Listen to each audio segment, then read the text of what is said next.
What more are you learning, first of all, about the British Prime Minister? It's so concerning that after 10 days, he's finally in the hospital, and I wonder if there are serious complications. Do we know, for example, if he's going on a ventilator, anything along those lines? No, we just know that he was going in for extra tests in relation to his diagnosis of coronavirus and the fact that he hasn't got better from those symptoms after 10 days. So he's had tests, he's been kept in overnight. Does that suggest that something's been discovered in the tests, or did he choose to stay in overnight? We just don't know.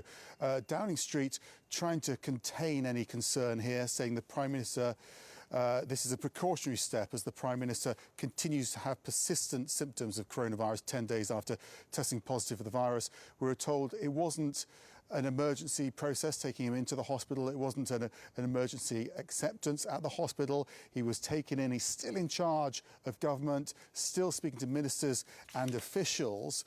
But as you say, we've just learnt that he's been kept in overnight. The optics of this, very concerning, and people will be worried waking up on Monday morning hearing this news in the UK.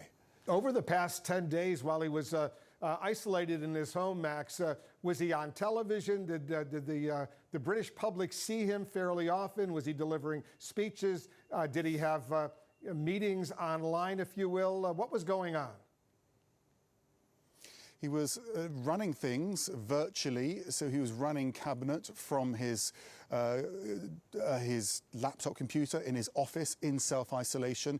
That was a message going out. There was a video sent out from him that he had filmed saying that he was feeling relatively well. He was able to run government. We also saw him coming out not quite on the step of Downing Street, but behind the door. But we saw him with the door open to clap the health workers of the UK for a national moment of clapping. So we have seen him. He hasn't looked particularly well. He never always looks particularly well. He's not necessarily a healthy man. He does jog, but he doesn't necessarily look that healthy at the best of times. So we weren't reading too much into that. But certainly the idea of taking him into hospital is very worrying. I'm here in Windsor where the Queen put out a speech tonight.